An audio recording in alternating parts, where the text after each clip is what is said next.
Welcome back to BLOCKTV. This is Blockheads, where we round up the top headlines from the leading crypto and blockchain publications. Uncle Sam wants you. I mean, he wants your crypto, and so do scammers.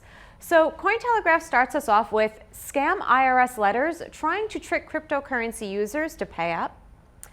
Cointelegraph continues tax-related news with UK's tax authority requests user data from crypto exchanges. Bitcoinist informs us Bitcoin trading hits new highs after US embargoes. UseTheBitcoin.com brings us some good news with YouTuber scams crypto scammer and donates the funds to charity.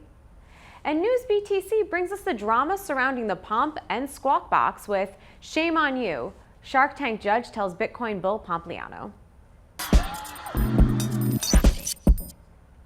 Because some people are slimy, scamming opportunists, scam versions of the letters the IRS is sending to crypto holders are now circulating. According to a Forbes report published on August 5th, bogus letters are attempting to capitalize on the public's lack of familiarity with legitimate IRS correspondence and soliciting payments by using threats of enforcement action against them, amongst other tactics. Some letters claim that a warrant has been issued against the recipient due to their unpaid tax obligations, while others make use of bona fide information relating to recipients' actual tax debts, such as liens filed against them, further bolstering their false sheen of authenticity. One even reportedly warns the recipient of taxes owed to the so-called Bureau of Tax Enforcement, an agency that in itself is fake, as the IRS has cautioned. To identify genuine notices, please take note that there are 3 versions of the letter using numbers 6173, 6174, and 6174-A. Take a look at them here. Also, pay attention and make sure that the letters are enclosed in government-issued envelopes with an official IRS seal, and that the letter includes a 1-800 contact number for the agency and a note of the recipient's truncated tax ID number and tax years in question. Now let's take a trip across the pond.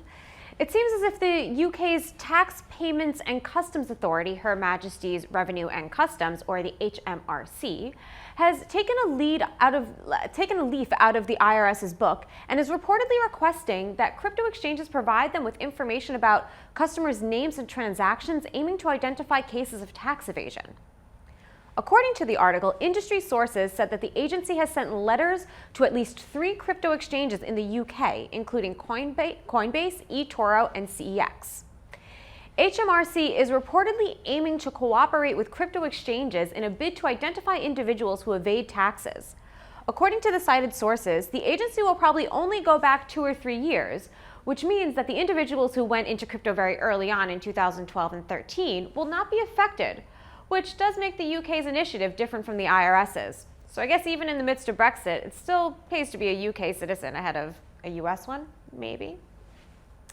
And we're going to go back across the pond, but this time to the southern hemisphere, where Venezuela continues to be in crypto headlines.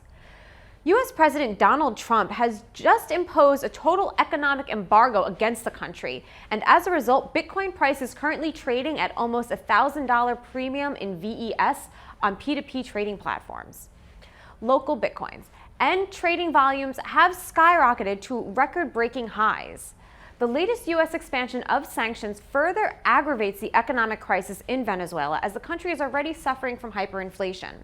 To protect their wealth, Venezuelans have been focusing on Bitcoin as a store of value asset to escape the hyperinflation. And in a move Robinhood would be proud of, Canadian crypto YouTuber Ben Perrin was able to scam a crypto scammer that wanted to steal Bitcoin from him. In his blog post, the host of BTC Sessions explained that he donated the funds he received after scamming the fraudster to Bitcoin Venezuela. He convinced the fraudster to send him Bitcoin to confirm that he was not going to scam him. It took some convincing, but the user, under the handle SusanWilliams2121, finally sent Perrin the $50 he requested earlier to confirm everything was legitimate. But after receiving the $50, Perrin said to the scammer he donated the money to Bitcoin Venezuela. Joke's on you, Susan, and there's no manager for you to go in to complain to, so good luck. And finally, we move on to Kevin OLeary, the judge of the popular business reality show Shark Tank. He slammed Anthony Pompliano for allocating half of his wealth to Bitcoin. Shame on you, the television personality told Pompliano in the sidelines of a CNBC Squawk Box debate about Bitcoin's performance against gloomy macroeconomic periods. OLeary stated that he purchased $100 worth of Bitcoins about 2 months ago, but the value of those assets now dropped to about $30. And if a person does not assume the risks of holding Bitcoins and concentrates half his wealth on them, then he's, quote unquote, nuts. I forbid that, OLeary told Pompliano. That's insane. That breaches everything about diversification and investing. Across the table, Pompliano explained that the cryptocurrency had proven itself as a non-correlated asset, meaning it does not get heavily influenced by macroeconomic events. He stressed that every significant financial institution should hold Bitcoin for the very same reason. Let's take a look at that exchange. Let me become a believer, okay? Because I'm a huge skeptic of this. I have my crypto crap wallet. I put $100 into it 2 months ago at a Harvard Business School class at night.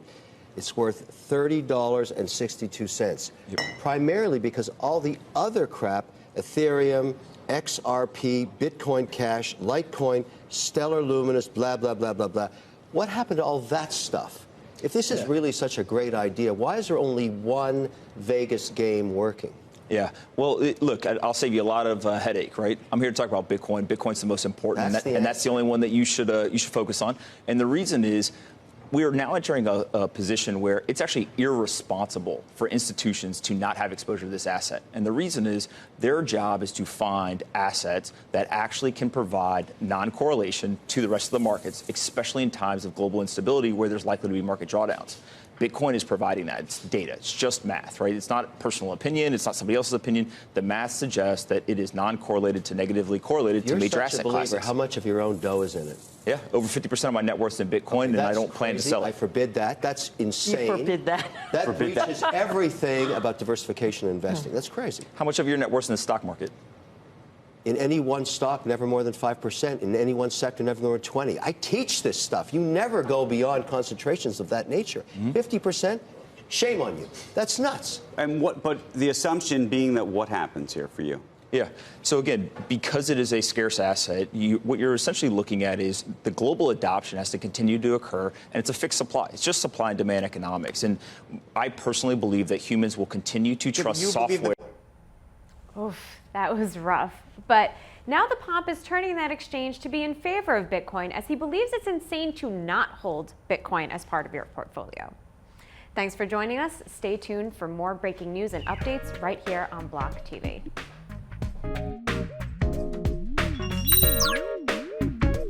For more news and updates, follow us on Twitter.